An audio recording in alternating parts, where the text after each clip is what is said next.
free to make yourselves at home. Books are like fingerprints, always new and one of a kind. According to the Knowledge Act and the National Library and Information Services, seeks to create easily accessible material and programs to members of the public in order to facilitate cultural, economic, educational, political, and social development of the people of Trinidad and Tobago. As such, the Bay Public Library is honored to host the launch of the book Musings in a Teashop, an anthology of poetry.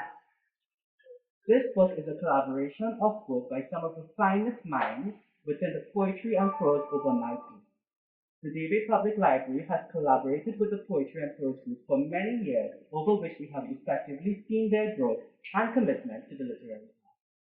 It is with great privilege that we continue to partner with this literacy powerhouse, and we hope that you all thoroughly enjoy the remaining part of this program. And always remember, in a world full of noise, authors are the ones that amplify the voices that need to be heard. Thank you, and I hand you over to Mr. Wilson.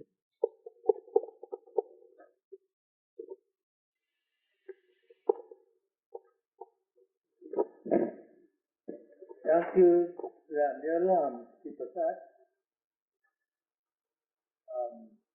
The Bay Library has always been accommodating to poetry and prose. Over here, we have worked with many writers, we have had many workshops. So today is a special day. Today, we are launching a book that was compiled by Gersha Mahabir, and the authors are all members of Poetry and Prose. We have 21 authors. Some would be here, some would be by Zoom, and some haven't seen them again. Okay, so to get proceedings going, we'll have to stand for the national anthem, and Vilma Sivasanka, a second member of Poetry and Prose, would lead us in the national anthem. From Vilma.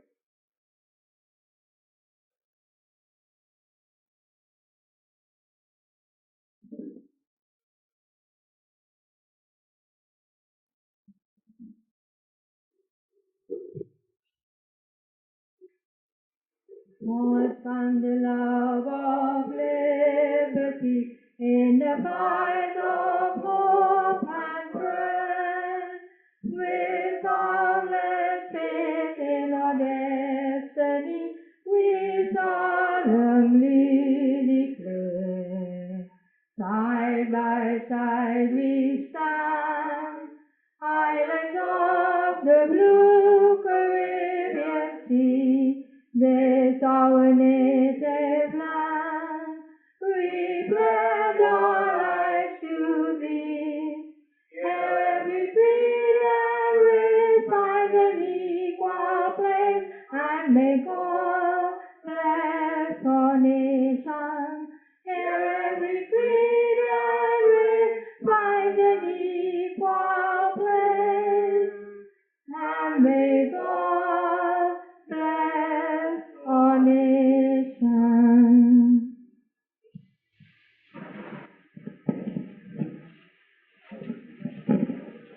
Thank you, Vilma. And now I'll ask one of the most famous men in China,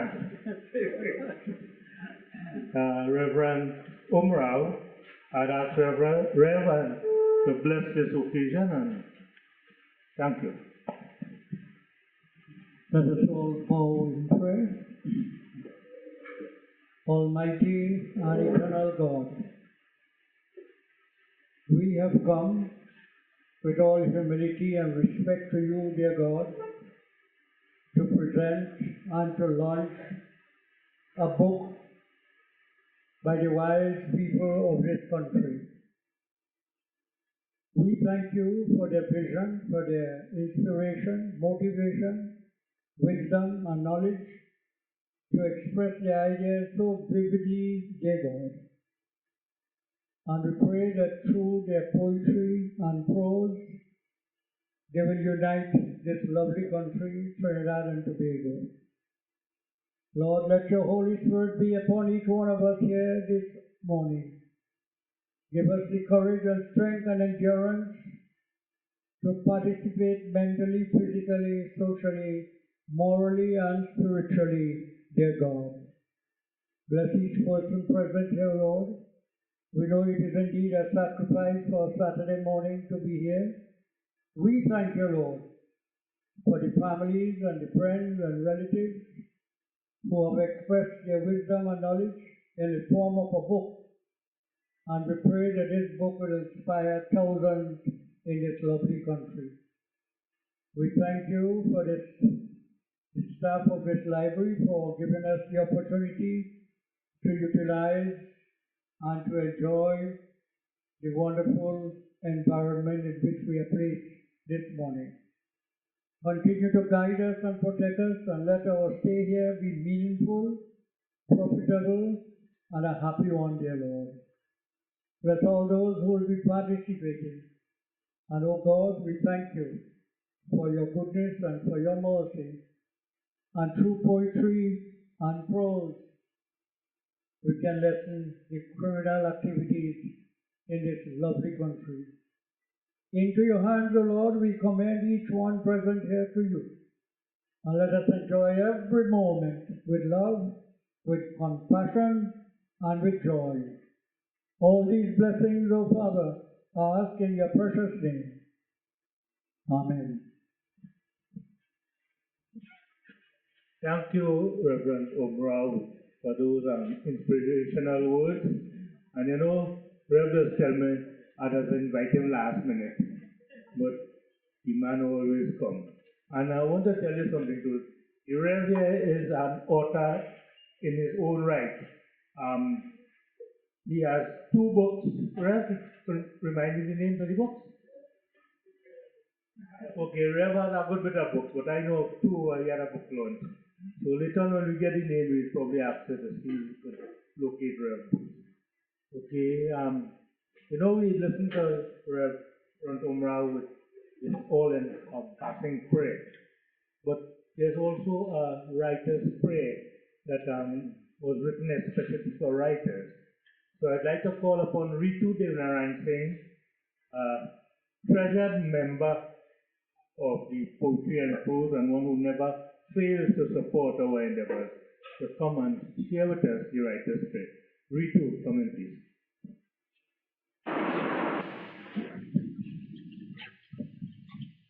Good morning, everyone. Please join me as I recite the Writer's Prayer by Sandy Fritz. Let us pray. Open my mind, Lord. Grant me the talent to write with clarity and style, so my words go down rich and smooth like fine wine, and leave my reader thirsty for more. Open my heart, Lord. Grant me the sensitivity to understand my characters, their hopes, their wants, their dreams, and help me to confer that empathy to my reader. Open my soul, Lord, so that I may be a channel to wisdom and creativity from beyond myself. Stoke my imagination with vivid imagery and vibrant perception. But most of all, Lord, help me to know the truth, so my fiction is more honest than actuality and reaches the depths of my reader's soul. Wrap these gifts with opportunity, perseverance, and the strength to resist those who insist it can't be done. Amen. Thank you, Ritu. Will you Ritu a little Sindina? Okay, as we move along, poetry and prose would not have happened except for a young lady, Gusha Mahathir. This here is Gusha Mahathir. So, Gusha Mahathir is the person who collected the stories and all that into the book that we have today. Gusha, have a copy of the book? So, I might just read out. So, Gusha will tell us about the journey of poetry and prose, how it started, and so forth. Gusha, right? Thank you.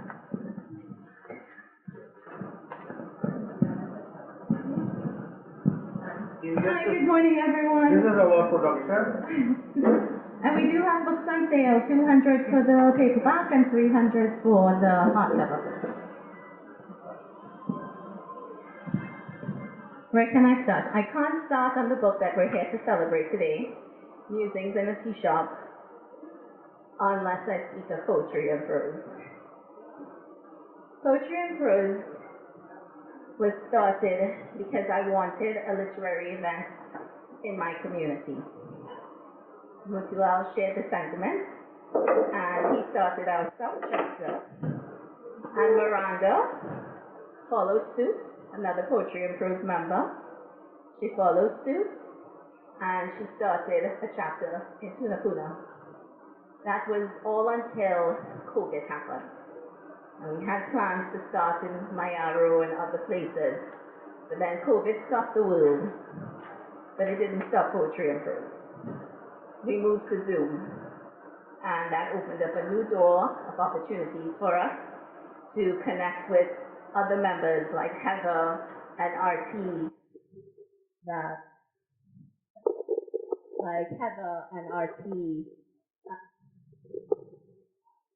and other members from the writing community that were abroad and perhaps would not have known of our little group. Started in Shibona, spread out throughout South and Tunapuna. Poetry and prose was first held in Shibona in a quaint little tea shop named And Simply Beautiful.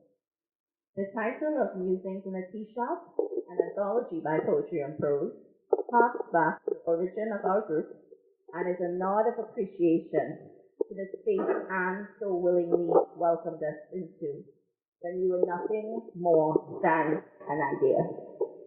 Our group was started November 2014. So yes, this November, Poetry and Prose will officially be 10 years old. I feel old. There's a detailed history of poetry or prose in the book, so I urge you to get a copy and take some time to read it because it's been quite a journey, and I hope it will inspire others. You don't need permission. You don't need, to wait for the government or the library or someone to do it for you. If you want something like this in your community, you can have it. And with this, I feel the book itself, Musings in a Tea Shop, the collection represents our group beautifully. The 21 contributors to this anthology represents a blend of voices. 12 of them have published works.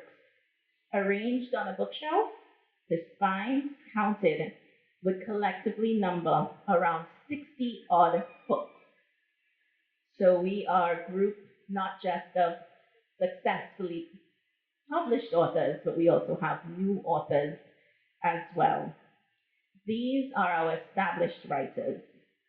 5 of them speak as writers belonging to the Caribbean diaspora, living in North America and in Europe. Our members came together to form reading committees, Mutilal, Cassie, and Vishnu. They read each and every single submission submitted for Musings in a Tea Shop. We had an editing team led by Krishna, with Heather assisting, and our sole proofreader, Cynthia. We employed the services of Harold Greaves to do the formatting and uploading on Amazon for us. It was a joy to oversee this project. From reading each submission to walking through the editing process with Krishna, I learned quite a bit, to sitting with Harold for days, where we were able to watch him and learn from him on how to upload. He's a wealth of information. The one person that spent the most time with this project, besides myself, was Krishna. Krishna Alexander Samaru. Many late night phone calls, many Sundays sitting in front of the computer, he works tirelessly on each piece submitted. I feel like there's no one better to share insights on musings in a tea shop than Krishna. Krishna, I would like to welcome you to the podium, please.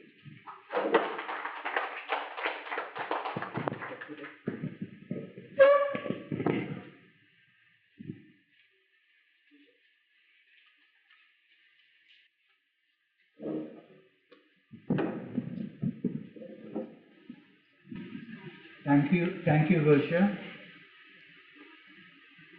Good morning, those on Zoom, those here in person. Thanks to Gosha for affording me the opportunity to add to her opening remarks in my capacity as one of the editors of the collection. Thanks to the David Public Library for allowing us the space to have this launch. Books are like fingerprints. I heard the librarian say, one of the librarians. Lovely image. And then he added, in a world full of noise, authors are the ones to be the voice. I didn't hear the rest of it, but something like that. Authors are the ones with the voice. And then the pastor says, we are the wise people of this country. I didn't know we were so high up. But thank you for that. Big up. So, the collection comprises altogether 40 poems and 17 pieces of prose, befitting the name of the group, Poetry and Prose, the evolution of which is traced in the opening piece by Gosha Mahavir, A Brief History of Poetry and Prose Open Mic. The book is neatly structured into 3 parts. The first is devoted to those who submitted only poems, the second who offered strictly prose, and the third to those with offerings of poetry and prose. These weavers of words, to borrow from Althea's poem in the collection on becoming a word weaver, created a tapestry recognizably Caribbean and timely in orientation. From the use of folklore and superstition, as we get into tales like the Black Dog, Saraswati's Spear, the Laughing Lagahu, and Witches and Widows, to the advent of artificial intelligence, AI, which we get in Shadow and Awakening, with its depiction of virtual life reduced to ones and zeros, as Darren rightly notes in Shadow and the Song of the Graves. From the use of folklore and superstition, there is a discernible concern for the human condition, expressed in a spectrum of forms, allowing such. Shahira's boxed in like a prisoner is a mournful plea for liberation of the human spirit, the kind felt in The Girl on St. Vincent Street, where she was blamed with unadulterated childhood innocence, where she was the pink flower. Eros and Thanatos. What would an anthology of poetry and prose be without these 2 themes that beset the human mind from time immemorial? Darren Despot's Hot Fission matches imagery-wise Diana Ramsaran's Anticipation. Kasi Senghor's A Blessed One contrasts markedly with Heather Lalto Ferguson's Death on the Carony, but merge thematically in the dream of transcendence, the coming and going, giving and taking, at one with essence of three, as you would read in Cassie's piece. A soul transitions quietly, mingles with the arrowheads, then floats away far above El Cerro de la Ripo. You'll find that in Heather's poem.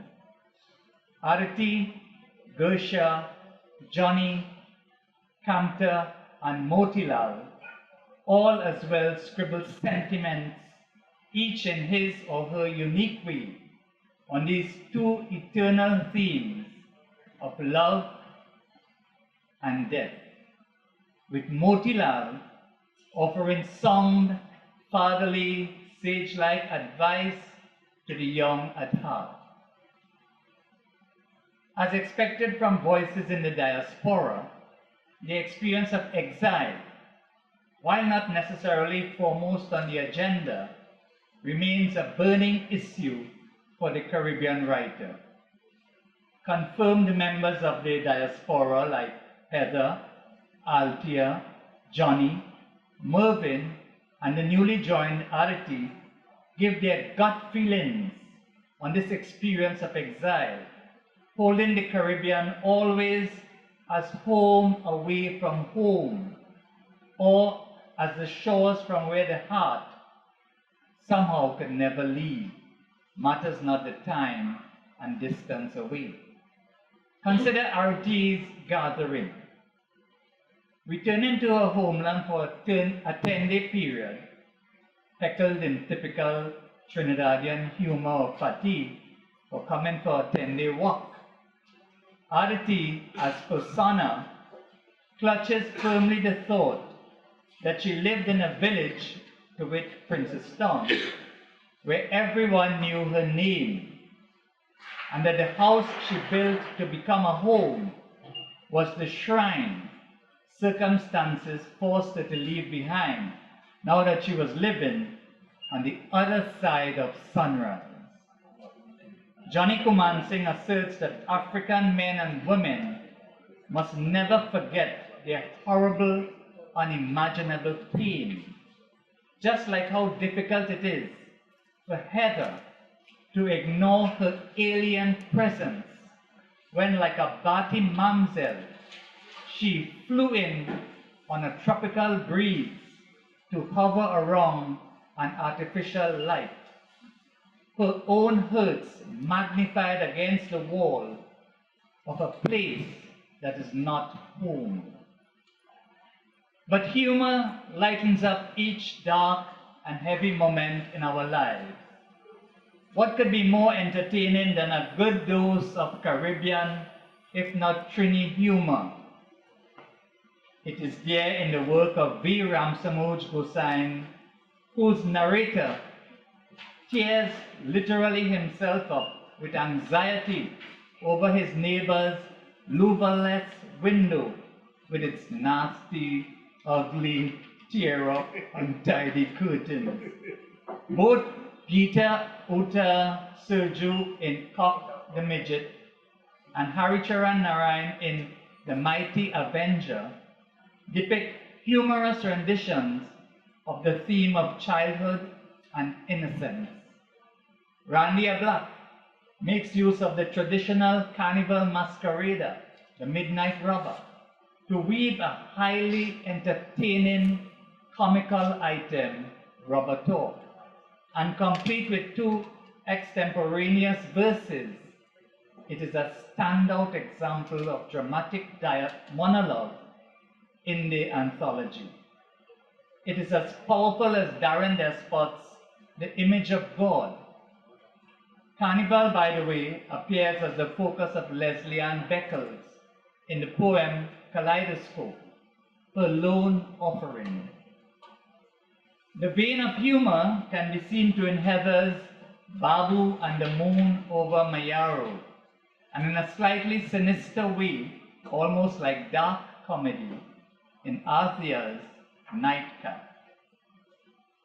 Nothing engages the imagination like a good old Nancy story or folk tale told in Caribbean vintage style.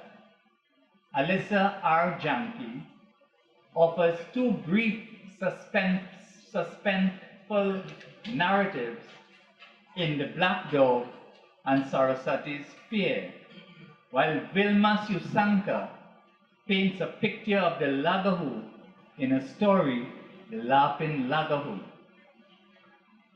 This collection, Musings in a T-shirt, closes with Witches and Widows, a very provocative and haunting recital by Vashti Bowler.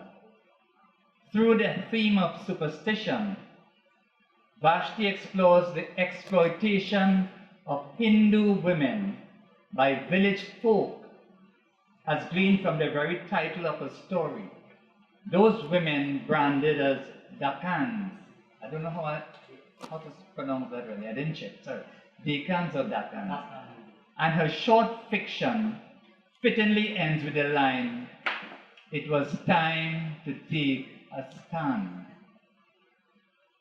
Surely each reader, with his or her special craving, would find among the 57 items on the menu served up at the tea shop offerings he or she deems delectable. Like it could be Cassie Senghor's Village Awareness, a veritable two-day force, making use of that complex French poetic form, the sestina, or Krishna Samaru's, well, I must include something, Krishna Samaru's Parable of the Brook, a traditional sonnet written specifically for the anthology, or Gersha's Gopal Luck and Sepal Luck, a poem written in free verse with two voices trading words in a ping-pong-like rhythm, or if you wish, with the cut and thrust of the sport of fencing. The hope is that, in addition to its suitability to the general reader, this anthology could become a work worthy of literary study. Purchase Musings in a T-shirt, an anthology by Poetry and Prose Open Mic on Amazon or here. It is available in 3 versions: Kindle, paperback, and hardcover. I thank you all.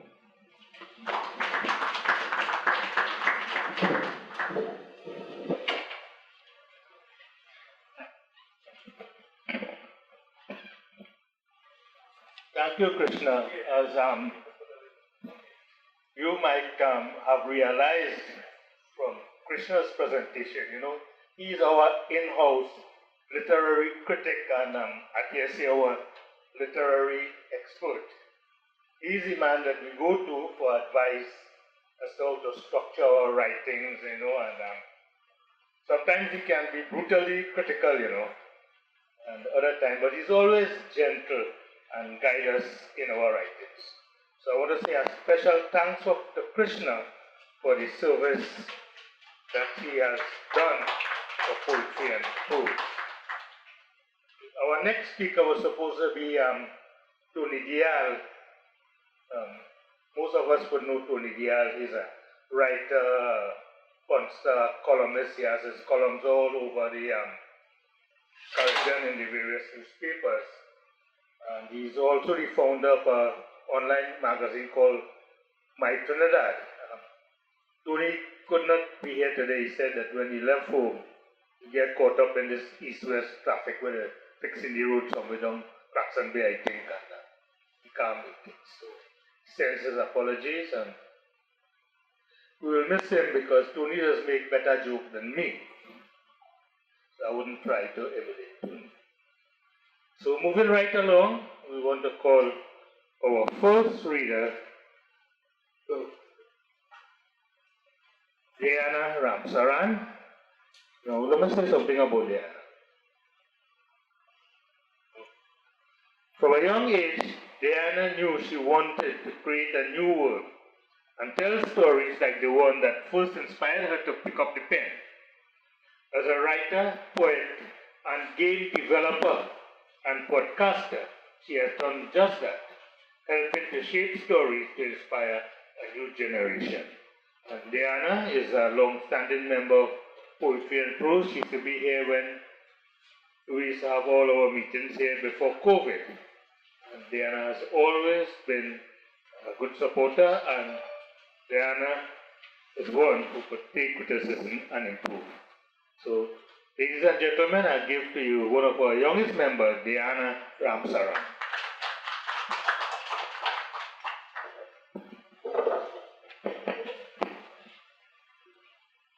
Thank you for the introduction, Moti.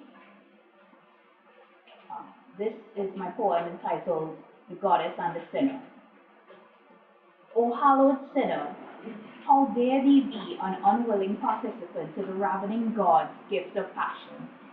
He hath no fault by way of thy beauty. Banished from halls you served in grace. Weep your tears, for you shall never share the presence of cold marble again. Please take thy punishment. Forgive the tangles of snake curls, but they shall be cohorts for lone nights. Forgive the grey scale casing, but salt nor hook shall burn thy skin. They will call you monster, because to them monster is woman who knows her worth and takes nothing less. Thank you.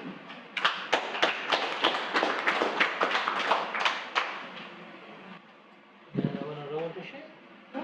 I think the other one. Go ahead. Okay, Moti just gave me permission to read my second poem in the anthology. Anticipation. The innuendo of conversation filled with laughter melts into rapport, warmed by gentle vulnerability and an enthralling gaze. Silence holds the world at bay, a frozen instant right before the blaze. That strumming tempo vibrating under the surface suddenly kicks to the rafters. The shuddering breaths and setting the air into a golden buzz. Words become murmurs, a cotton-mouthed fuzzes. Tentative touches, careful, careless, like campfire embers, popping in the space in between lingering stares. The slow smile, the final stifle of spoken exchange, forgotten to warm beguile. And the terrifying loudness of silence, freshened sought after, in graceful arcs over gifted canvas, blazing tattooed verses. The building quiver of a gilded brink to brand imperfect promises. Among the crescendo, as delicate as a morning brewmaster, molten desire scorches across the thundering din, so brazen and burns with.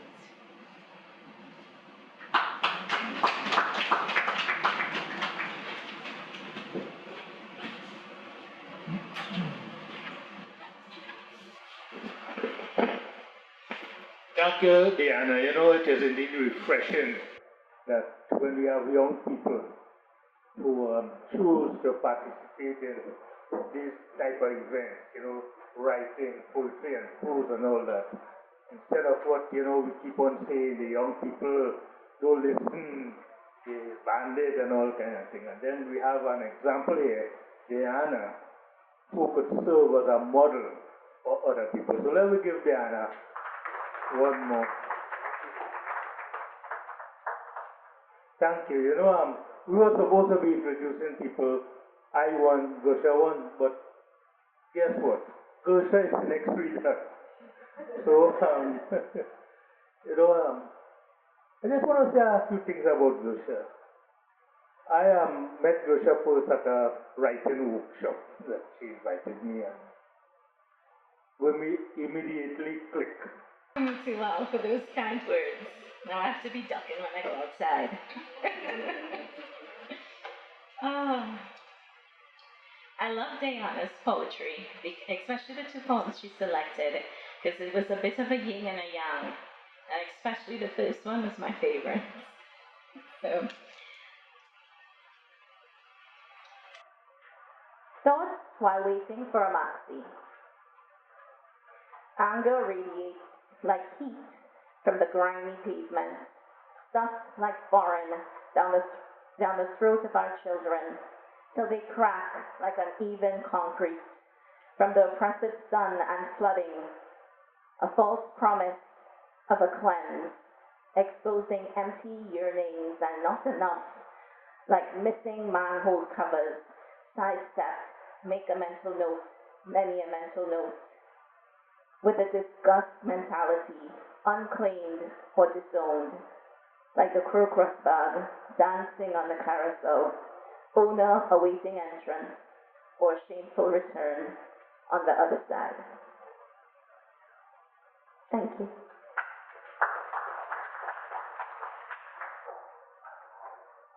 Yeah. Everyone was going to read on. Yeah. The next. The next. The next reader would be Heather Laltu Fulton.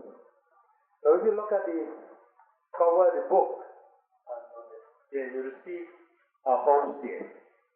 For Pinal people, they would know that is the Laltu house. This is where Heather was born, and this here is a model that she made in Canada. Also, I want to acknowledge another thing. Heather lived here till she was about 10 or 11, and she went to high school in Port of Spain. But you see that fellow over there who helping us, this technical man? His name is Rajendra Dan Chamraj. And Rajendra lived in this house longer than Heather. Okay, so I want to say a special thank you to Rajendra, and just to acknowledge that it was also Rajendra's house. Okay, and they use this model as the frontispiece there, as the cover for this book. So Heather will be joining us in Zoom. So Randy, can you organize that and have read a bit about Heather here? Heather Laltu Ferguson was born in San Fernando in 1951. She grew up in Pinal, went to school in Port of Spain, and migrated to Canada in 1970, where she had a career as a writer for a local newspaper. Now retired, she continues to write poetry and prose that reflect her experiences of growing up in Trinidad and living in the diaspora. One other thing I like to mention too, Heather recently had a book, Silsey's Dance, and she has generously given me a copy to give to the David Library, and later on in the proceeding I will do that presentation. Now we ask Randy to bring in Heather so that we can see her on Zoom, reading from Canada. Randy, over to you.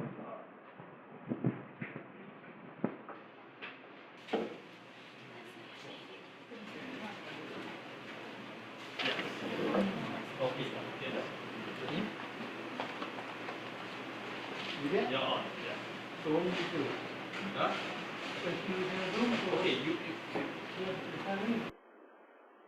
That's perfect. Right. Good morning, all.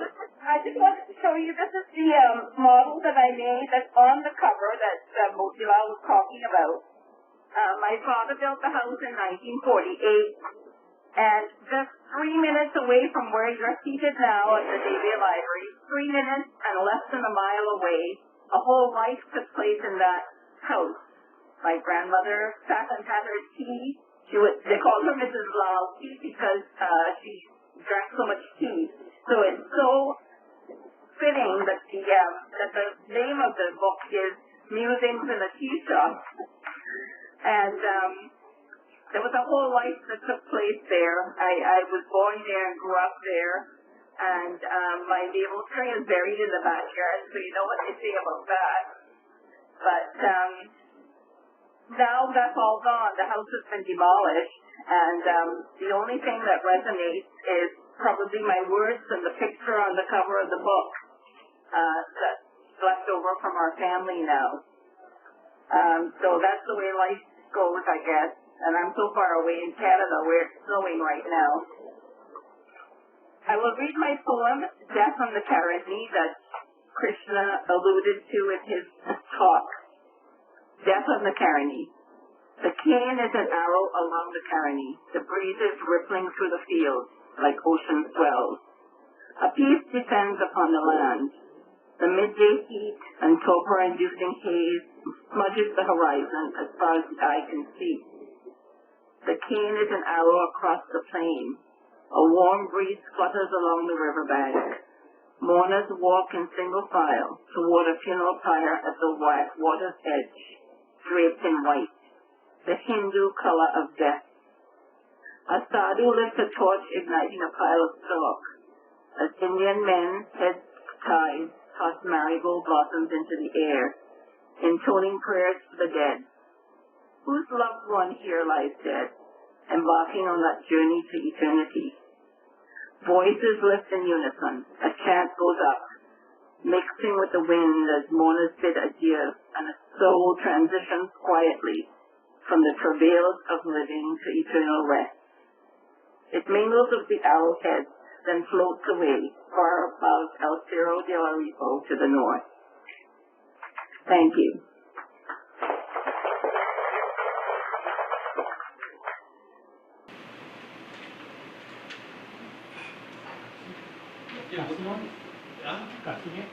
Yes. Okay, thank you, Heather. Thank you so much.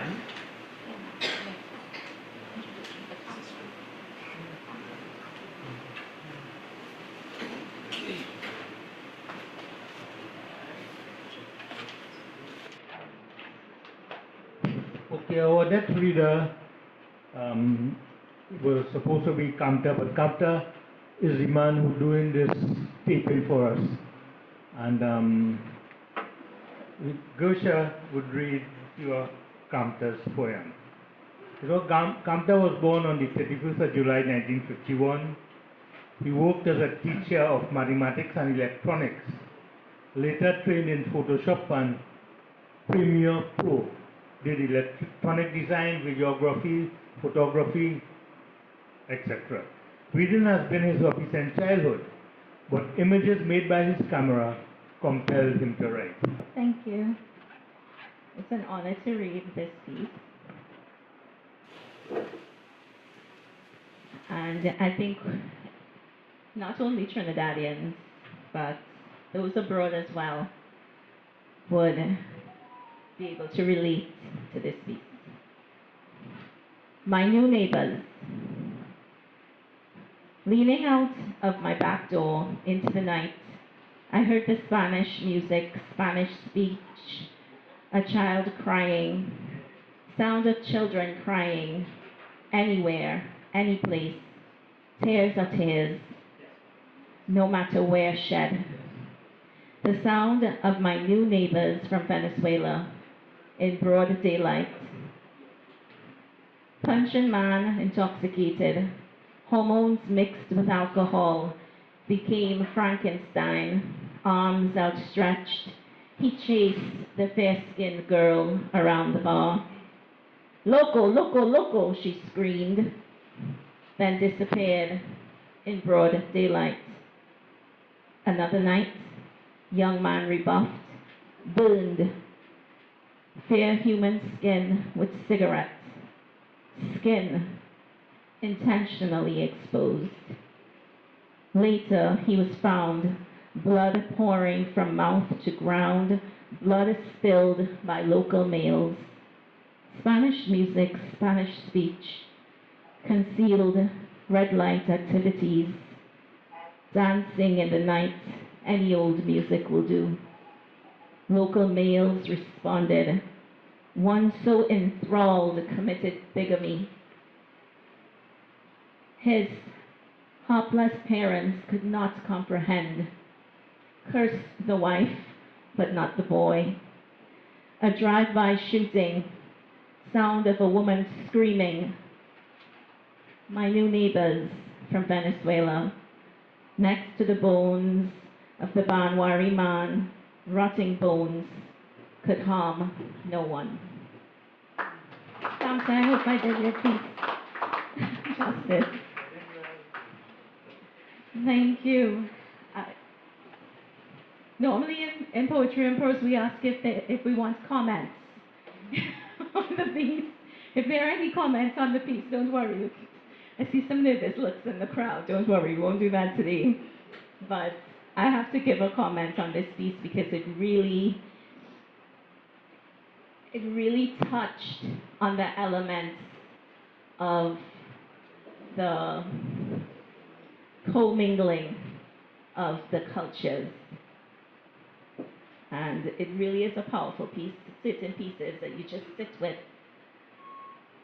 So, Hamza, thank you for your work. We're going to move ahead to Cassie. I believe he's online. Cassie was a part of our reading committee.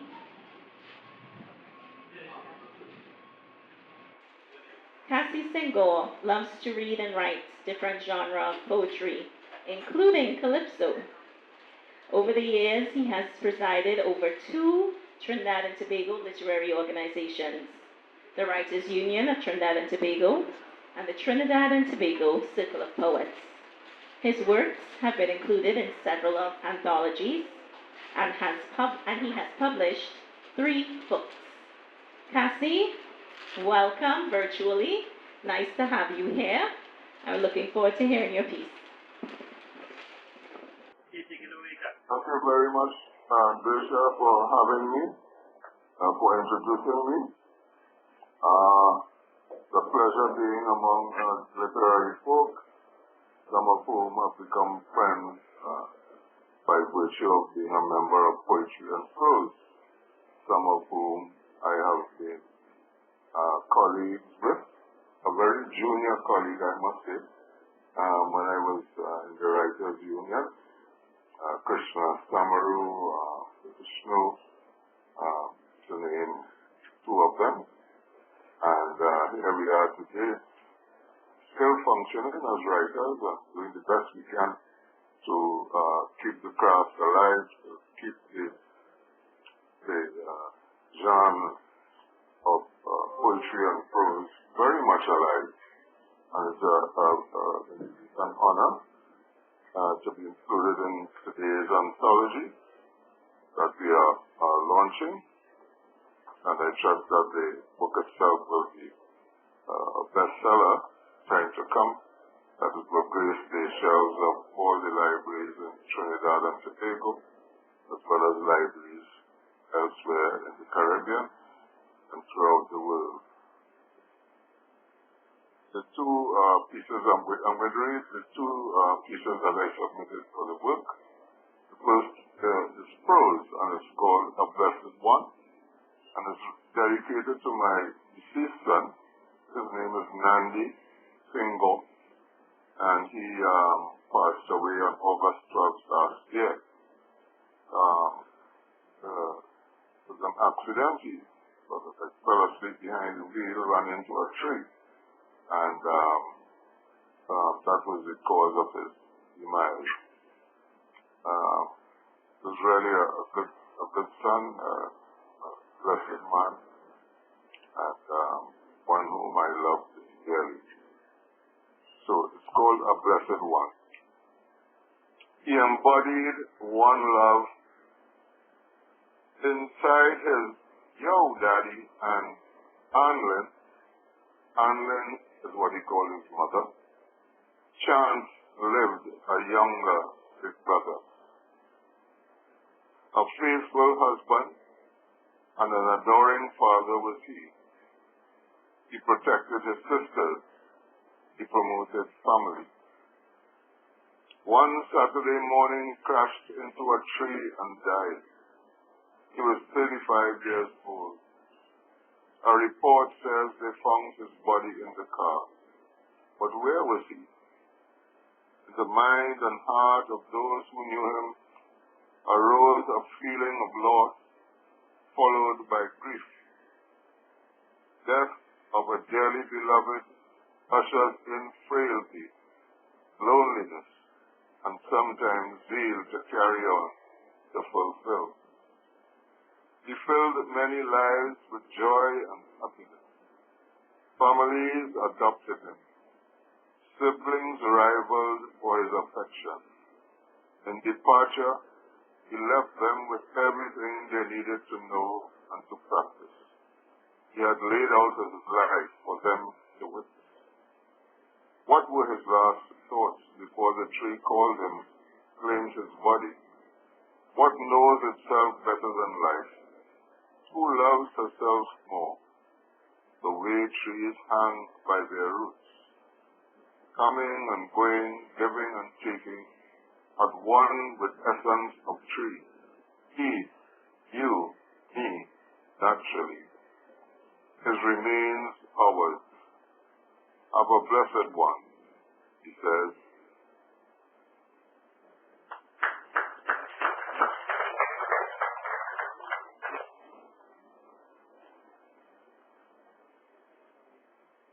My next offering is for a poem, as Krishna would have said in his excellent dissertation of the anthology there, a sestina.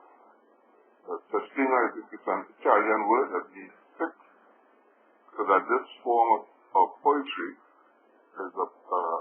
consists of 6 words that we use at the end of each line of 6 verses.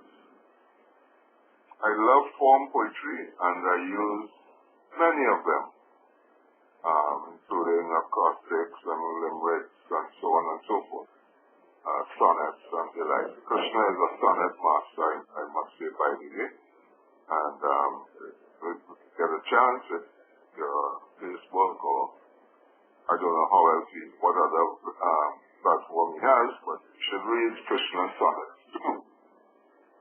Having said that, the sestina is a 6-verse form consisting of 6 stanzas of 6 lines each, normally followed by 3-line envoy. Envoy is French, meaning a delivery or dispatch or sending. So at the end of the last 3 lines of the poem are like a sending off of all of the 6 used words. 2 at the beginning, 2 at the middle, and 2 at the end. The words that end each line of the first stanza are used as line endings in each of the following stanzas, rotated in a set pattern. Also known as a sextine, instead of having a regular rhyme scheme, sestinas repeat the words that end 6 lines of the first stanza as well as the ending words, or lines in each subsequent stanza of the poem. The final stanza is known as an envoy and only has 3 lines. The title of my poem is called Village Awareness. So it's the ending words that are used here, so you will hear them repeated in each stanza. Miracles never cease in village. It imbues black nights with golden lights of brilliance, balances injustice with fair recompense. Here, a baobab schools of flower, old and young interchange practices of prowess. Fish color the river, men stroll from bank to bank. O African woman, sashaying to the bank, in assemblies you discuss education of village. No discrimination in awards for prowess. Ladies on your back toy with future brilliance, already masters of the art of placing in your hair a flower, world shaper beyond material recompense. African royalty need no recompense. In jest or in joust, on themselves they bank, with nuggets of wisdom, perfume of crushed flower, setting example for families in village, hosting festivals where drummers, dancers arrayed in sun's brilliance,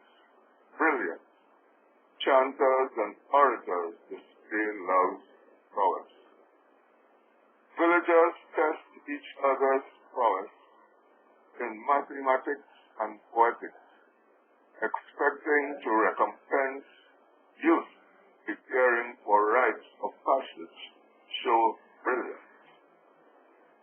Develop socio-economic systems as skills banks, attaining proficiency in disciplines beneficial to village.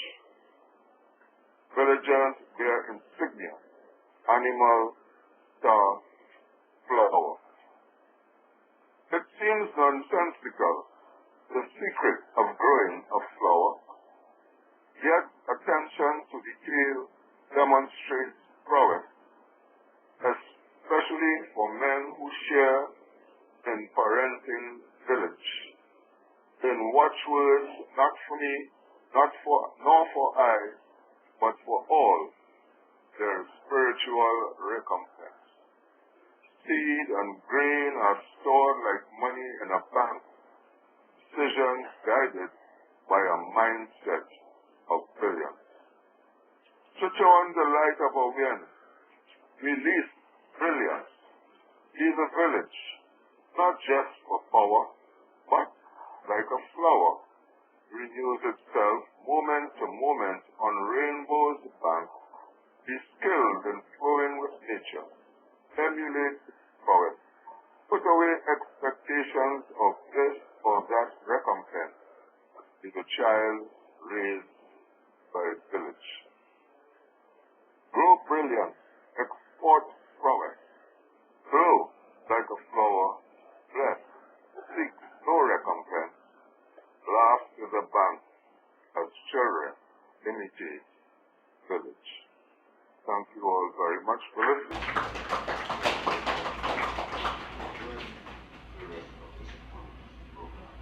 Thanks again, Bishop. Thanks, Mozilla, very much, Bishop, fellow poets.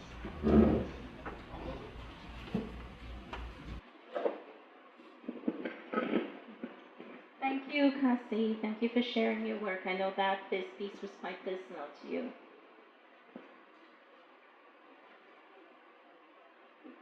One of our members, I believe that's the furthest away from us, Althea Romeo Mark.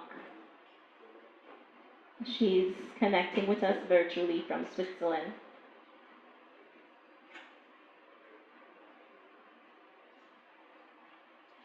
Althea's piece. She knows? Yeah, she's there. Lovely. Althea was born in Antigua. Althea is an educator and writer who grew up in St. Thomas. Her published books include On the Borders of Belonging, The Nakedness of New, If Only the Dust Would Settle, Beyond Dreams, The Ritual Dancer, Two Phases. When I told you we have published authors among us, we do. Althea resides in Switzerland. And Althea, welcome virtually to the launch of Musings in a Tea Shop. Looking forward to hearing your work. Thank you very much.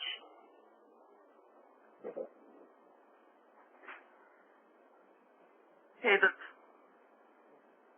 first poem I'm going to read is called On Becoming a Word Weaver. We learned to be seamstresses, profession heard and seen, ingrained to us by our grandmother. We watched her foot press, pump, pedal up and down as she spun cut pattern cloth under the jabbing sound of a hopping stabbing needle,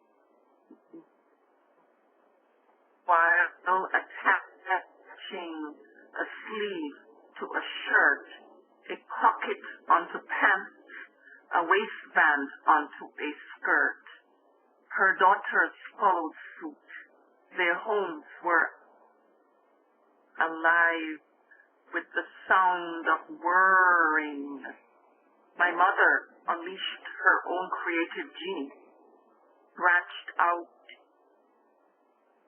into handwork, made needles dance as she birthed intricate embroidery. Her knitting and crocheting made new motions and clicking sounds. We watched the waltzing of long needles, the muted movement of a hand at work. Mother's work found its way to the center tables of sofa backs of families and friends. Her crochet dress became a priceless heirloom, and we, the next generation, became weavers of words, poetry, stories, and songs, voiced in our writing, reading, and singing. The second poem is called After the Storm. Brown earth, parched, hate, welcomes thunder, lightning, bears the beating, dousing, soaks up the flooding, the dry spell broken. Brown earth releases her musky smell of joy. Brown earth, not feeling subdued, softens in the deluge, sighs during the seeding. Soon, the thrusting feel of wakening roots. Soon, the bearing of fruit. And the last poem, In the Arms of Brother Bush. Long on the road, not on the road, the bush high in rainy season, the escapees have learned to speak in hushed tones, muffled babies' hungry cries. The main road is far away, but heard in the rat-a-tat-tat of gunfire, seen in distant, hovering, brown dust clouds, whipped up by army jeeps, seeking out its deemed enemy. Death here, death over there. Abandoned farms and villages are futile refuge. Fruit and vegetables have long been plucked and devoured by those on march before them, pilfered by enemy, pitted against each other. Grass is welcoming, green, straw brown, or ground under. Civilians fleeing to safe spaces are now on a cow's diet and do not discriminate about its wetness, dryness, or taste. And the secrets of healing bush, the secrets of survival shared, passed on by mothers, fathers, and forebears, have kept them alive. Mother Nature hides and nurtures her frightened children tramping quietly out of sight, she promises only now. Okay, thank you for listening and this opportunity to share my work. This long distance here.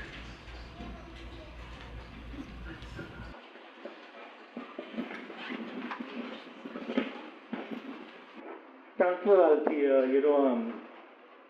We've worked in a little while now, and what Althea is saying is what is happening in the world today. If you look at the war in Israel, the war in Ukraine, one of her lines she talked about eating what the cows eat. And sometimes when we were younger, the mother used to say, if you don't learn to go to school and get a walk, you go eat grass. And that is what she's saying, eating what the cows eat. Of course, poem also struck a chord with me because my mother was the village seamstress. And it so happened, what a great metaphor she used, that my mother was a seamstress and the son is a weaver of words. I'm a writer. So I want to thank Althea and encourage people to go on her page and read more of her work. But at this time, I want to ask Krishna Samaru to share with us. Krishna Alexander Samaru, who is a BA and an MA from UV. To date, Krishna has to his credit 7 published works. Krishna is a winner of national prizes for his writings, judged poetry for competitions organized by religious and cultural organizations. He was once secretary of the Writers' Union, and today he is a mentor to poetry and prose. Born in 1954 in Belmont, he now resides in Endeavour, Chaguanas. Ladies and gentlemen, I want to present Krishna Samaru, who has been a guiding light to the members of poetry and prose. Let's hear it for Krishna once more.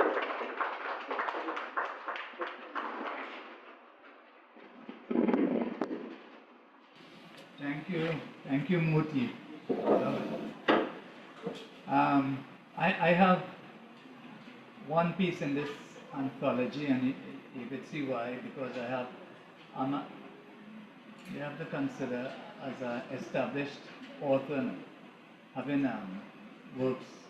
It's so nice. When I started reading poetry, I used to have loose sheets. That was way back. So it's so nice to pick up a book and see a work there and to read from it. And I wrote this piece for the anthology.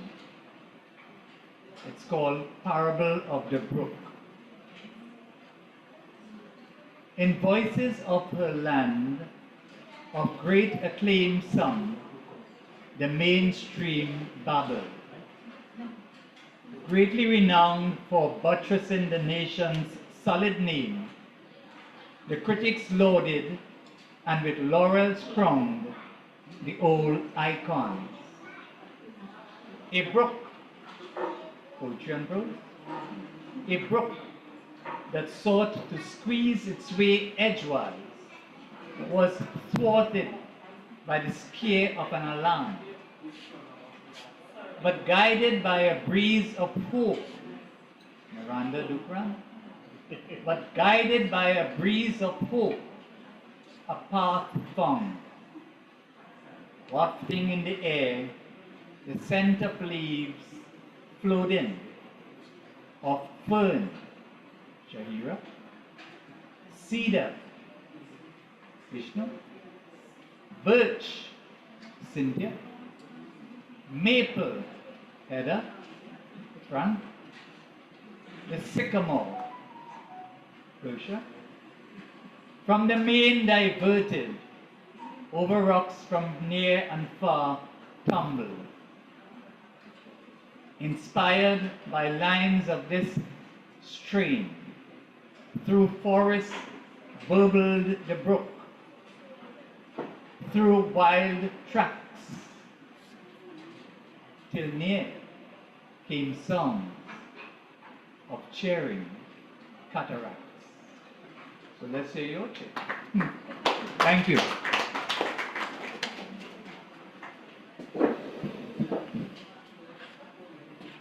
Thank you, Krishna. And you know, without Krishna, Krishna is the man who did tremendous work on this book. And Poetry and Prose want to say a special thanks to Krishna. Also, when I did my book launch not too long ago, again, Krishna did a lot of work in helping me edit and mold it into shape. So Krishna here is the citizen, the elder in the group who guide us and help us to get our work in print. Is that what you do? So thank you, Krishna. Okay,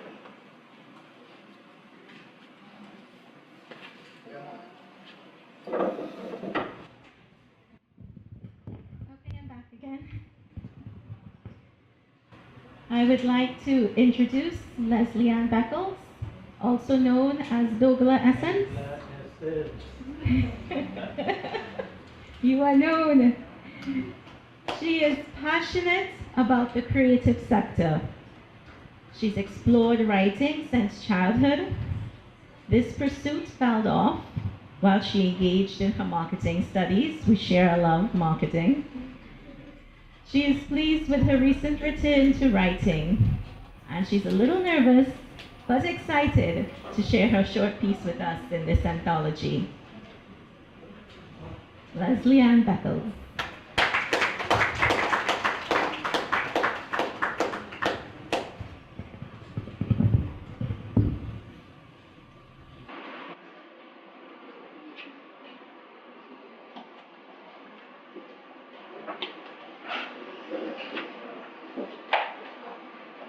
Hi, everyone.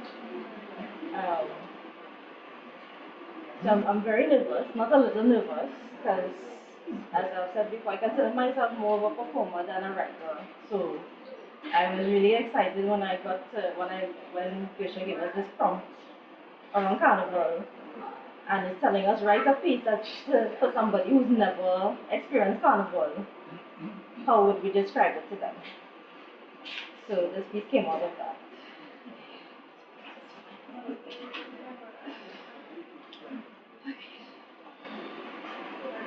So my piece is called Kaleidoscope.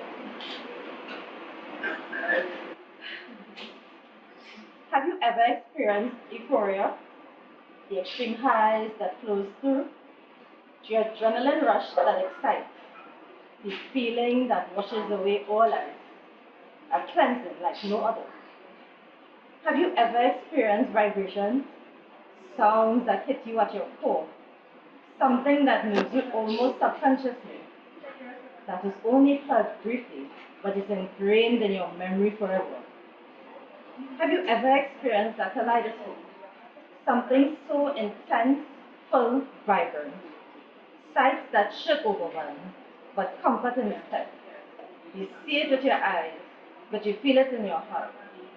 That is what we call carnival. Nothing else could ever match. Thank you.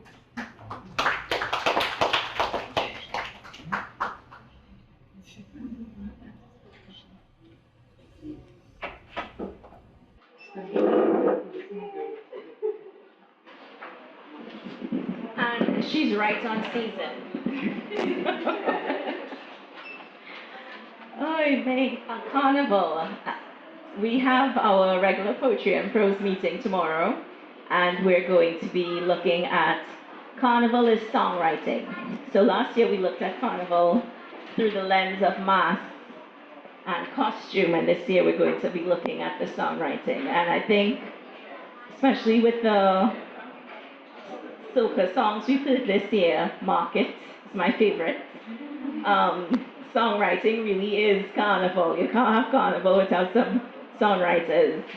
So we'll be looking at that tomorrow. Johnny Kuman Singh will be leading us on Zoom. I would like to introduce the next reader. Now, he got his chance to speak about how we met and poetry and prose. But Mutilal, Savi even catered the launch. So thank you so much. And Mutilal, I'd like to invite you to the stage at this time to share your work with us.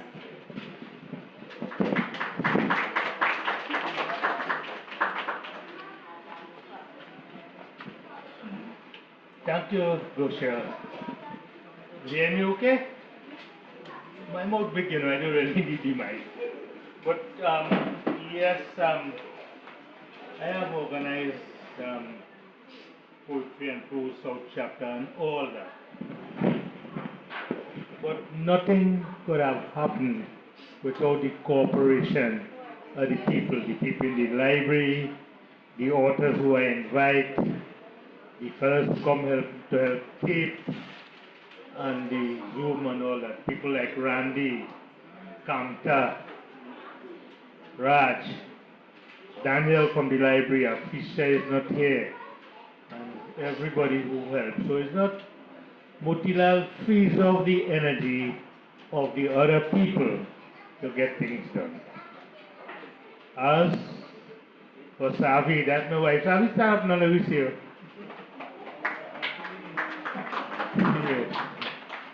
Savi is the one who does everything. You know, I just tell people, I have a 5-star wife. And if you're going to rate it, 5 stars the maximum, I have a 5-star wife. And I couldn't be doing all this without her support.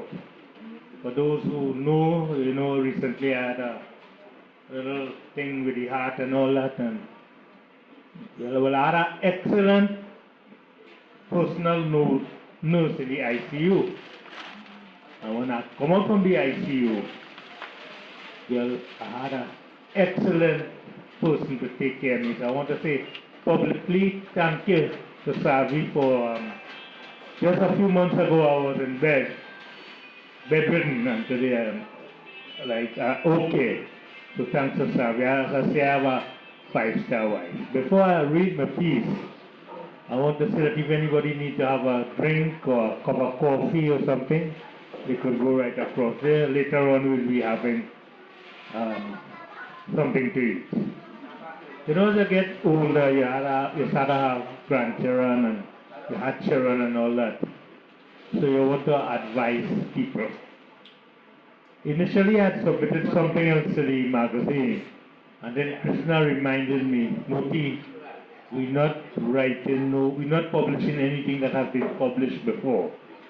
So went to this piece, father's advice. And I think that is one of the reasons too that Krishna only have one small piece, because Krishna has been published widely. So we had this piece about the book, Krishna. Right, and you know, I remember, I like to talk plenty, you know, I remember when I was going to school, we used to learn a poem, you know, the book, I come from haunts of hoot and home, I make a sudden sally. Krishna, you remember that poem? I sure remember it. So my piece, because I have 3 girl children and 1 boy, so I wanted to give these girls, and then I have 2 girl grandchildren. So I write this piece, a father's advice to girls. It is entitled A Father's Advice, and They Live Happily Ever After. As children, we learn from fairy tales of princes and princesses, castles and fortunes, true love and romantic destinies, and most of all as marriage as the perfect ending. Fairy tales have been around and been told to children as long as anyone can remember. Indeed, the words once upon a time invoke a sense of long, long ago. This introduction should in itself tell that the ensuing story is pure fantasy. However, at the impressionable age of a child, it can nurture unrealistic expectations. By the time and they live happily ever after is reached, the brainwashing is complete. Being young and naive and full of imagination, one is led to believe this is what the future holds and that marriage is a happy high point in one's life. Today, I will address how the expectations of marriage can impact on society as they are espoused in fairy tales. Let us examine a typical fairy tale. The hero's journey begins in a small village where some disaster has occurred. He goes on a quest to seek his fortune and get help for his community. He meets a wise magician who gives him a weapon or a boon that he can use in his quest. He meets a princess or a damsel in distress trapped in a dungeon. He uses his boon to overcome her captors, and her grateful father rewards him with great wealth. He marries the princess, returns to his village with his new pride and riches, saves the village from hardship. He is hailed as a hero, and with his new wife lives happily ever after. These stories can be easy for young people to identify with.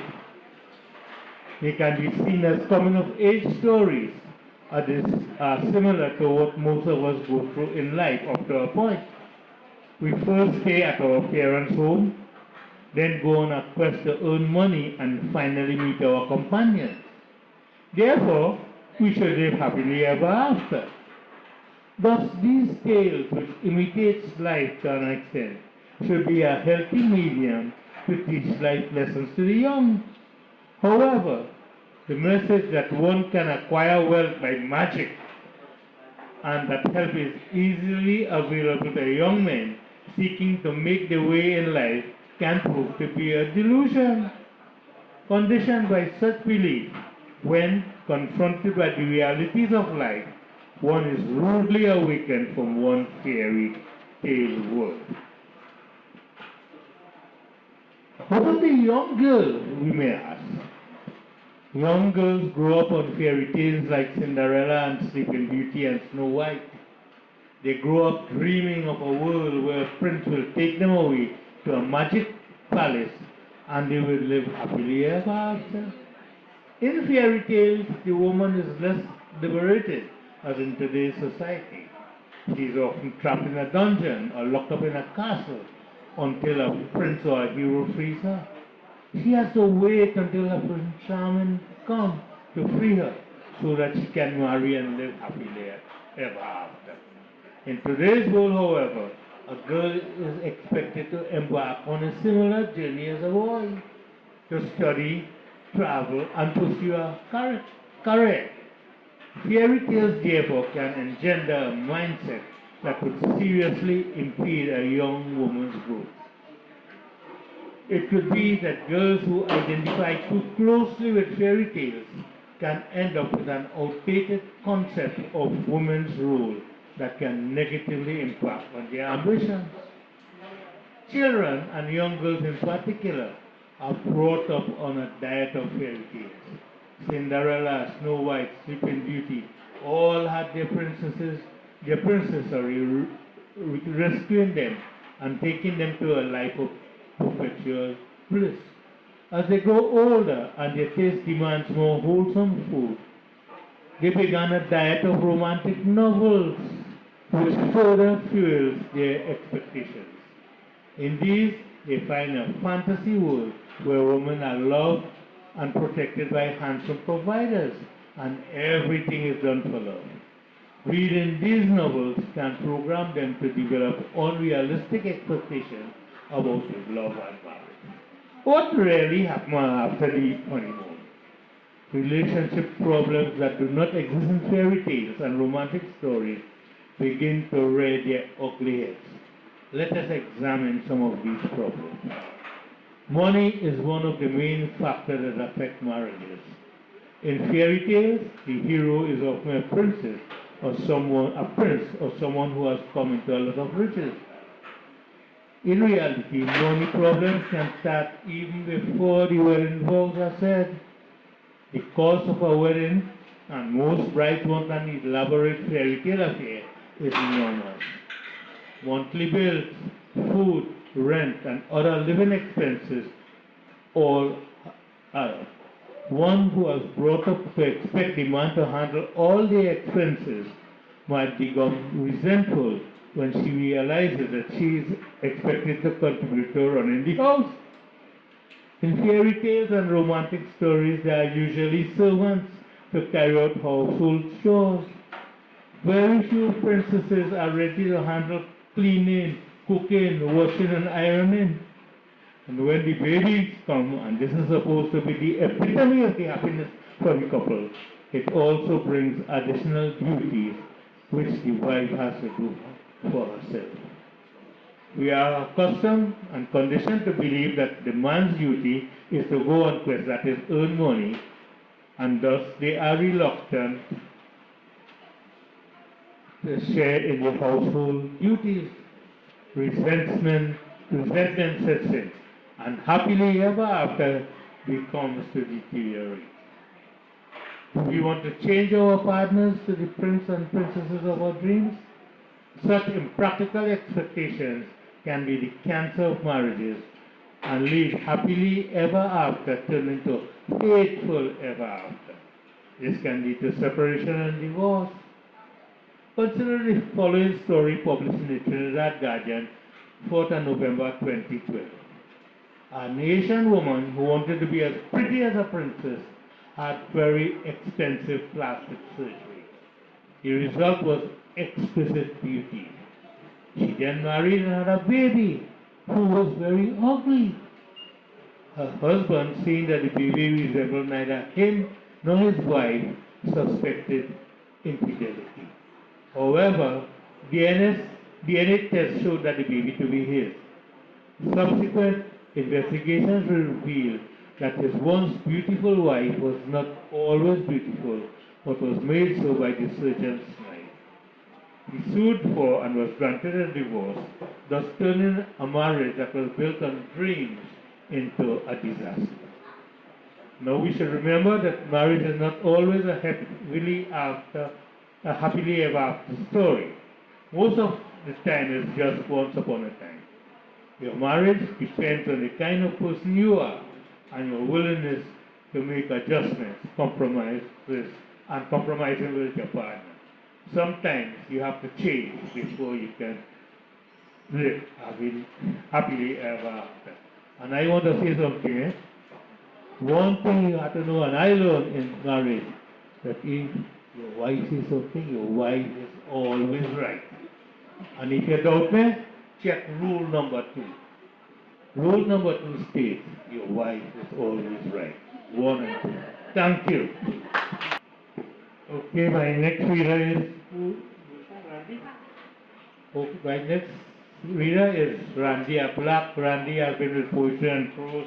Randy has been very supportive. You know, if you say, well, boy, we're doing something in Pinal and we have to do the whatever stuff and thing, and Randy said, okay, you don't worry now, we go fix that. Randy and we have our lady here called We Two Dinner and sing. So whenever we have anything in the library, I just have to ask and then either go and tell the 5-star lady what to prepare. Thank you. Randy Ablock is a MFA postgraduate student at UWI. He writes poetry, prose, and plays. He has also completed his first collection of short stories. I find Gusha write 2 short introductions because Randy is much more than that. Randy is a rib. If I see backward, Randy is a rib in poetry and prose. And Randy has a lot of publications and those things. As I say, if anybody don't have a cup of tea, please feel free to go across. Water, maybe you want a little snack. The 5-star girl will say for you. Thank you. Thank you.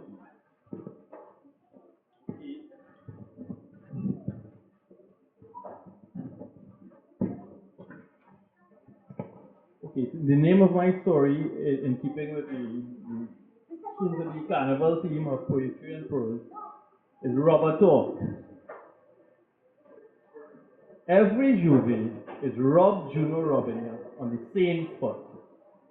He pulls up a little offside the makeshift bar early as the crowd begins. Darkers on, head band up like a stale drunk. But his mark he marking here. He looking for customers. No matter how much time police warning the people there, on the radio, on the TV, on the internet, Juno realized early that some people just come to Trinidad to get robbed. That is the mask they come to play, victim. And they take the time and bling out the costume and all. Handbag swinging, wallet hanging, gold chain hooking up everywhere.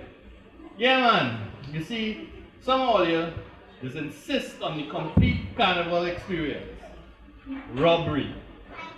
Trinidad was never an easy place, mister. First of all, you reach that counter leaning on the crowd, push up front, half drunk, and looking for the other half. Next thing, you're counting them greenback in broad daylight, in front of the bartender. Well, partner, you done get robbed already. To top it off, is only one beer you're buying, solamente uno. You ain't see that either you're lost or you're looking for company. All them thing and a long string purse is Juno's favorite kind of mask. You see, Juno have your own set standard. He have the thing down cold.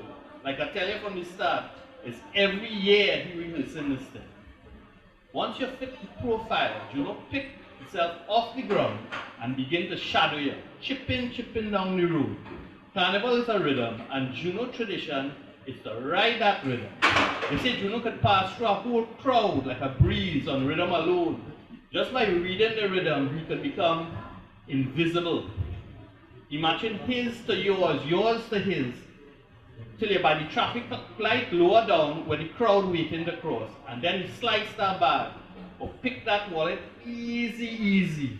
Before you could even cipher what really happened, you lost that chain, you missed that bracelet, you feel you leave that wallet back on the counter. But it's gone, Juno, go on with it. You go on to our next bar, by our next traffic light. This year carnival, Juno pose up again under the Carib sign. He set like a mapipi in the middle of the trail. Slim pickings whole day. You feel it go rain just now, and if it rain heavy, you know, it's time to pack it in. But then he spot a ugly woman across by the bar. Well kept, false bottom, bleach blonde, and with a genuine Louis Vuitton round she waist. Now, you don't have nothing against pretty women. It's just that there's a kind of man magnet and there's attract attention. But brother, you don't see no problem here whatsoever. Anyway, before you could say, Pascal, she disappeared. He looked so, he looked there, and then he glimpsed it in the crowd lower down, and he take off. All of a sudden, out of nowhere, Juno bounced into a midnight robber. Well, if you see this fella, he hard like iron, like he come out the shade of a salmon tree, carry that darkness with him, all on his cloak, all over his costume. How about the midnight robber? You ain't know about a mask called Midnight Robber Mask? So you ain't read up on nothing before you jump on a 737? Well, partner, if you're walking down the road and in broad daylight a man with a mask challenge you, he dress up in black, moon and stars, tack up on him like if he's carrying the night, big sombrero lined off with skull on his head like with a 6-shooter in each hand. So what are you gonna do? Call the police? No, my friend, that you just bounced up a midnight robber. This is the kind of mask people from all over the world has come here to see. It's not Robbie come to rob you. He might hit you with a little rubber talk, lash you with the tongue. He will tell you how he born, how it was in hell, what a bad journey is, and what make him so bad, you know? Midnight Robber is one of them old-time carnival characters. So it's street theater in your tail. A command performance about to start. Well, it's one of them fellas you know managed to rile up in the middle of the middle. So now is Midnight Robber versus Daylight Robbery. But it's not like Juno never see a midnight robber before. Over the years, he had the belly full. Long time, there was plenty more. They had whole carnival band with midnight robber only, shooting up and speechifying the place. But that was long ago, before Juno time, when people used to make their own costume instead of buying them. Right now though, this particular midnight robber moving and cramping Juno's style. Juno have time for all of that. You see, the robber now come between the predator and the prey. And if you see how the test busting style. First with a sharp hoop and a whistle, and then 2 fake pistols. Pow, pow in the air. My name is Elroy, the queer executioner. Satan Skylark when you give up me that moniker. I had to work harder to beat all them devils and graduate first class from the UE of evil. My name is Elroy, and I come in from hell, sent to collect them who have demon as friends. It's I will hang Judas and take away his silver. You're mashing my corn, so stand and deliver. Now, robber talk is always a kind of grand charge. Well, not grand charge really, more like a serious warning, but Juno have time to study him. In a flash, he ducked past the old test and disappeared into the dance. Juno well know what a slow-moving creature a midnight robber is. With the wide brim hat and long flowing robes, a robber does be walking careful through the crowd, with a slow, measured stride, like a gunslinger out for justice. He too ponderous, he too slow, everybody jumping up like they're mad in the oneness, in the bacchanal, in the frenzy. But in the middle of all this commerce, the robber does be creeping through that crowd in slow motion.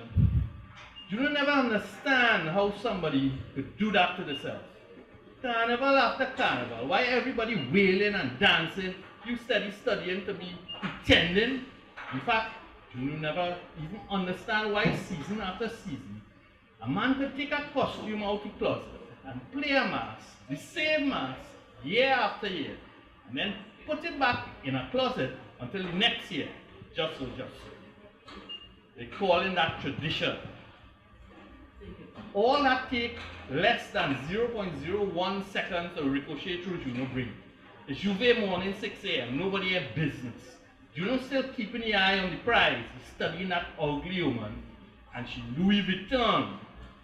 She pose up in the crowd, just waiting on the roadside. Well, abracadabra, dart through that crowd, through the throng, and reach right up to it, silent like a shadow.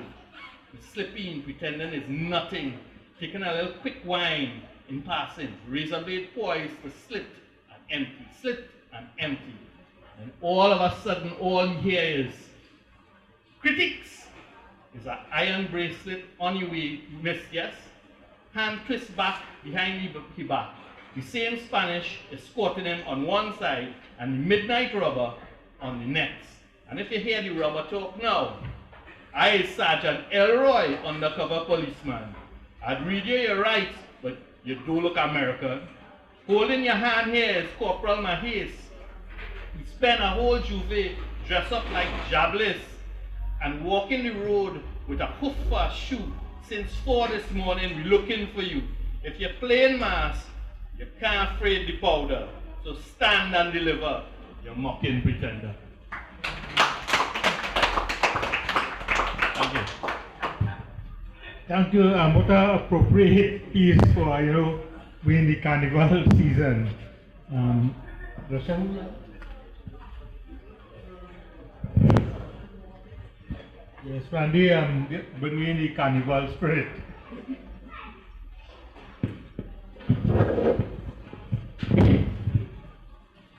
Thanks, Randy. I love that piece. I would like to call Shahira Ali. Shahira Ali is an autism advocate, passionate storyteller, and media enthusiast. She enjoys speaking on camera, capturing stunning photos and videos, and she loves hosting and recently received include opportunities to host poetry and prose events online, as well as Mutilal's book launch. Shahira believes in using media to bring awareness to issues and create a kinder word. And she's setting up her own camera system right there, so she will be with us in a minute to read her piece.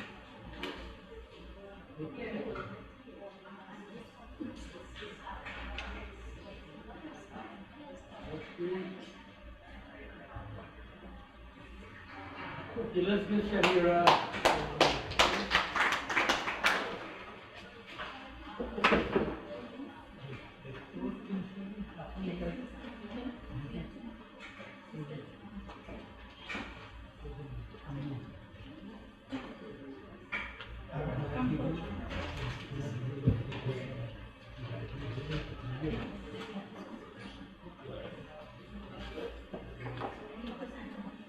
Hello, everyone. No, I'm not tall like some of the fellas that have here, so if all you can't hear me, it's because I'm short. Alright? So, this is the first time I ever did something like this, and it have two poems. The Girl on St. Vincent Street and Boxing Like a Prisoner. I want to hear from you. Which one all you want to hear first?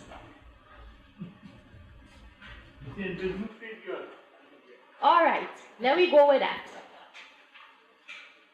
So let's begin. The Girl on St. Vincent Street.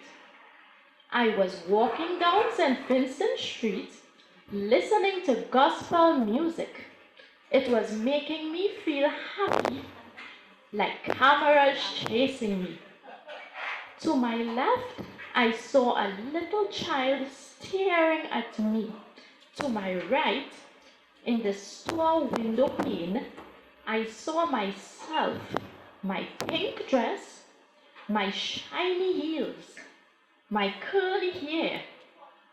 I was blinging, feeling like a princess, special like everyone.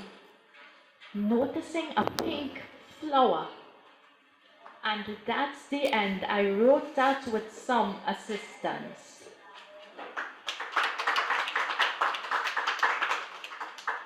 Now let's get straight into the second poem entitled Boxing Like a Prisoner, and this typically describes the story of my life, believe it or not. So, boxing like a prisoner. My life feels like a prison, a life of dread, nothing productive to do. Cornered in my bed, I lie. These feelings of dread I trash. No clue to calm the mind.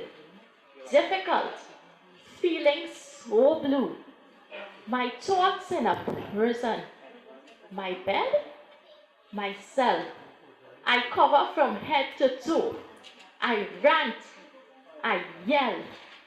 The wisdom within me, the soundness of mind, caged in this prison of loneliness I find. Boxed in my bed, I have nothing to do but lie, wishing I was out and about too, to be released. A caged animal in a zoo. The urge for freedom overwhelms. For true, my door seems to have no knobs. That's for sure. As I dread all these thoughts, I must endure. My body's so tired, my tears rolling apart, surrounded by walls with nowhere to start. I reach for a hand to free me from this misery. I'm all boxed in, like a prisoner truly, tired, lying down here, feeling lonely, more and more sad, a victim of destiny. And that's it. Hope you enjoyed.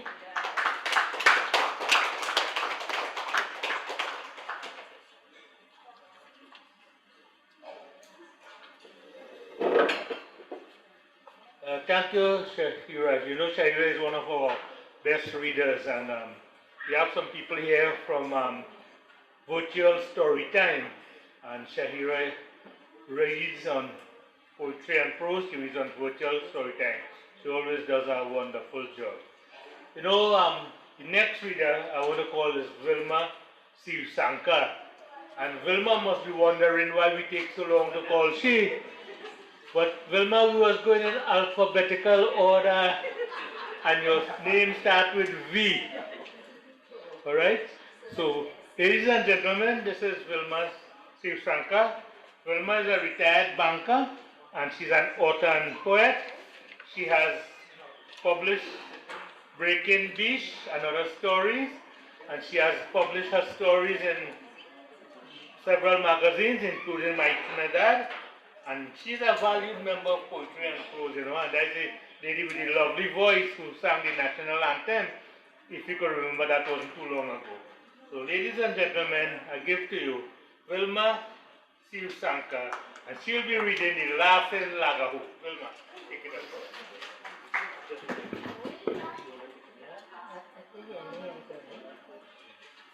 Good afternoon, everyone.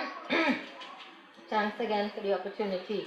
I want to thank my heartfelt thanks and eternal thanks to Mr. Motilal Budusing and Mrs. Gershia Mahadev and the members of the Poetry and Prose group for this opportunity.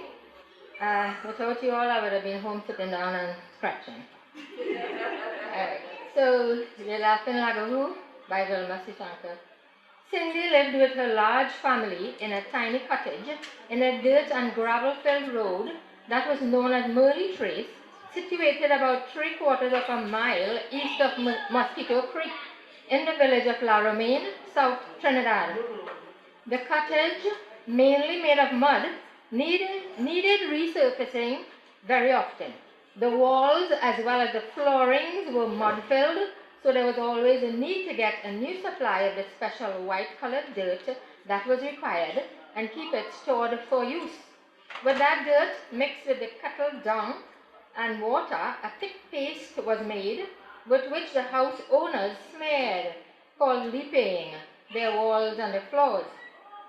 The Trace residents generally came home from their sugarcane field jobs at about 10 a.m., having started work at 5 a.m. So on any random Friday afternoon, they might gather themselves into a group and walk to the dirt hole, which was about a 1/4 mile away north, near the Gulf of Paria. Everybody's house had at least one mud floor at the ground level, even if the house was built of board or bricks, and therefore they all needed the white dirt to smear from time to time. On the route to the dirt hole, they had to pass through a nameless track with a series of bushes on one side and a coconut field plantation on the other side, and Merle Trace was like a borderline between the two landowners, the Chandrews and the Senats.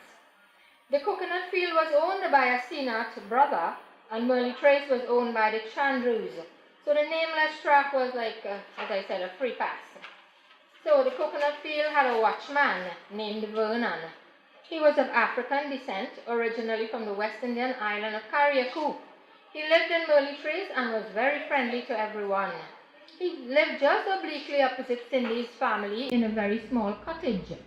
Cindy was often told by her mother that it was Vernon who gave her her name. The story went that Cindy was born at home and delivered with the help of the village midwife. Everybody in Merle Trace knew of Cindy's home-delivered birth. So on the day, a few days later, when Cindy's father was heading out to the local registrar's office to inform her who would be sitting at his tiny window looking out and smiling in his usually quietly sedate manner, but Vernon. "Where you going, Nat?" he asked Cindy's father. "I'm going by the lady to register the child," he said. "Well, name she Cindy, eh?" he said to Nat. So said, so done, as the saying goes. Nat gave the registrar the English name that Vernon gave him.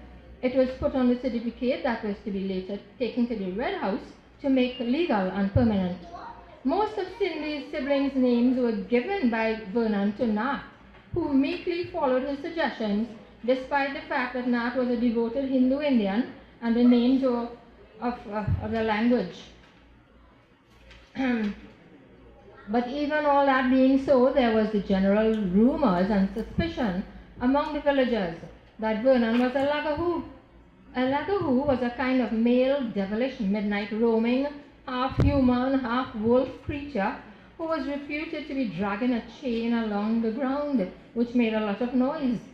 Because of that fearful rumor, those people who might have been inclined to go outdoors at night in those times of no electricity would think twice before venturing.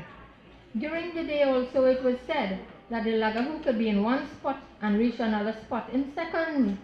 But even though rumors abounded among village gossipers, there were no real reasons to prove that Vernon was one. Sometimes on their way to the dirt hole, the group would sight a bunch of delectably full coconuts and take a chance to pick some from the not-so-high tree. They had their digging equipment, including hoes and cutlasses. First, they would look around to see if Vernon was around. If they didn't see him, then one of the young male members of the group would climb the tree, cutting off the branch, and the other men would chop the nuts right there to share around for everyone to get a taste. Other times, they would put the bunch into a bag and take it back home to share later. One day, the usual gang went to their Friday walk to get some dirt. A nice bunch of coconuts was temptingly beckoning from one of the trees nearby. They looked around for Vernon and actually saw him on a distant hill, walking and looking around for prospective coconut thieves. The men in the village were also allowed to make vegetable gardens in the coconut field to keep the grass down, but they were not allowed to pick the coconuts, so he kept his eyes on the gardeners as well. Between the hill where Vernon was and where the dirt fetching group was, there was a short valley. It would have taken at least 15 minutes to get to any side, with the walking downhill and then uphill, so the dirt group felt safe enough to pick a bunch today. As soon as a bunch fell on the ground, not 2 minutes later, a voice was loudly heard saying, "Not a man move." So I will stop here and leave the rest of the story for those who are buying the book to read the conclusion. Thank you very much.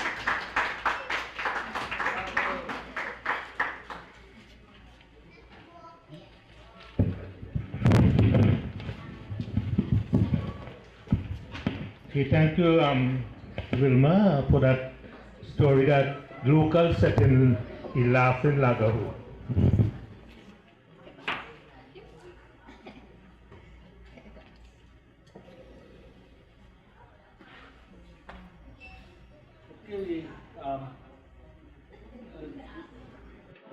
Let's go in alphabetical order, but Mr. Darren Despot reached a little late, so he missed his spot. So, ladies and gentlemen, I want to ask Mr. Darren Despot to share with us. Darren Despot is an avid writer who enjoys character building and character-centric stories. He also loves to create poetry as a conduit for imagery and emotion.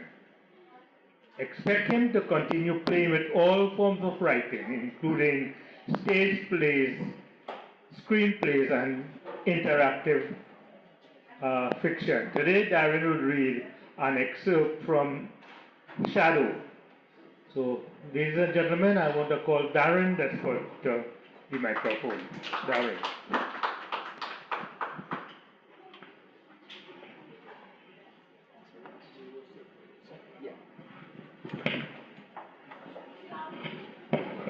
Thank you very much, everyone.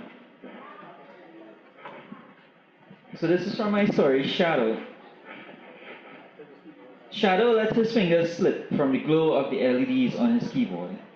His room was completely dark, save for the pale illumination cast from his computer. He leaned back, his fingers and his whole body slipping back from the light. He wasn't receding into the shadows. Instead, he preferred to think of it as becoming the shadow. He reached up and stretched, arcing his back until he heard the crick-crack of vertebrae realigning. He nudged his glasses up his nose and looked again at the screen. The message boards were slow tonight. There just wasn't much going on. AI, man, Shadow smirked. don't need to replace us, just needs to replace our legacy. He chuckled at his own erstwhile wisdom, ever since AI had taken over creating. Everything seemed to fade. People online began to call it the gray. Movies were just mechanical experiences now.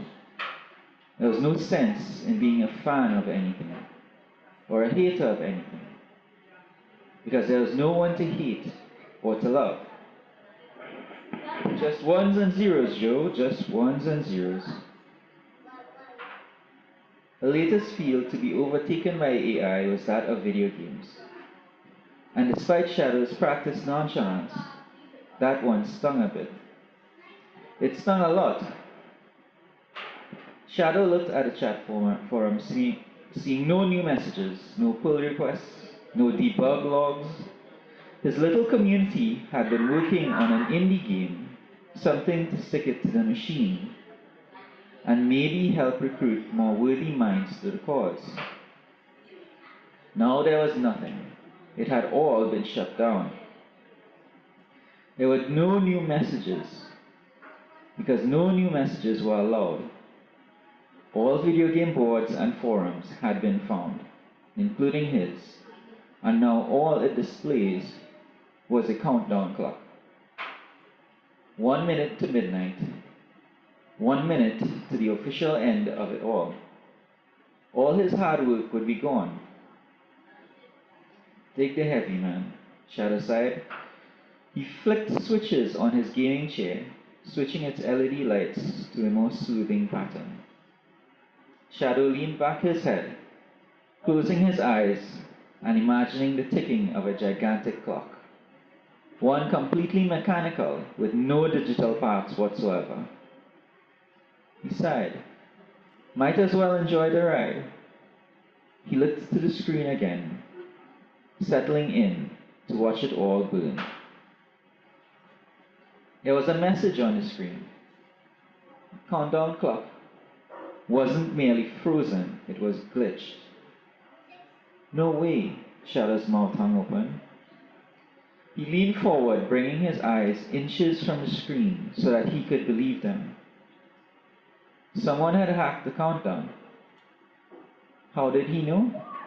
Because he knew that glitch pattern. It was Myriad. Myriad had returned, the first sighting of her in years, and she had something to say. I'll hold there for now, but I would really like to say that writing this story was an enjoyable little exercise for me. It was another one of Gersha's prompts that we're so familiar with. And this one we decided to play a little bit with a different setting, if you will. So I did have a lot of fun writing this, as well as the other submissions that I submitted to the anthology, and I hope that you all are able to take a fuller look at all of the work in there. Thank you all for very much for letting me share. Thank you, Darren. You know, Darren has introduced a new type of writing to poetry and prose, a kind of futuristic thing. And this old man trying to get familiar with that. So, Darren, thank you very much for your contribution. And as I know it's getting on with time, and we have things to eat and drink. You know, some people are selling. You say, boy, you were eating and think that's be all right, eh? But you see them, the eats and drinks, that has to be better. So we'll be coming to the eats and drinks just now. But before that, I want to call on Ritu Narayan Singh to move a vote of thanks before we go to that other part. And while we're eating and drinking, you have some photographs right around the place here. You could look at the book there, what we are about and all that, and some of the things that we do in poetry and prose while we eat it. In addition to that, let me see, before I call it, we have two things that Gosha remind me. One, we have a book by Heather Lalpu Ferguson, and on behalf of Hera, Gosha would present this to Krishna Samaru.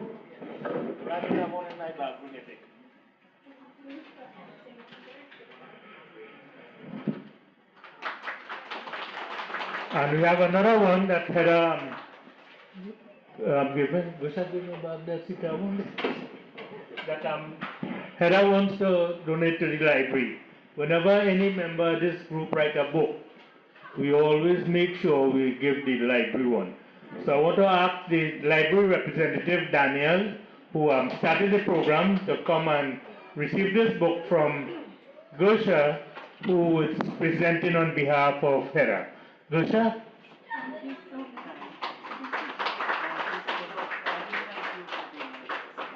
Okay, I see people watching, they watch and they watching me kind of funny. So we're moving right along.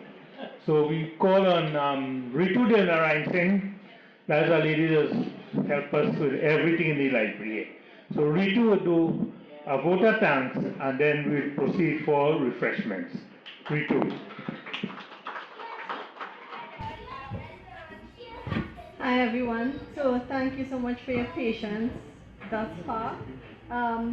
First of all, I'd like to thank Ms. Gusha and all the contributors of the book for taking all the time and effort to put everything together in a way that would be satisfactory to them, and also dedicating it to the people who do want to write that book but don't know if they can.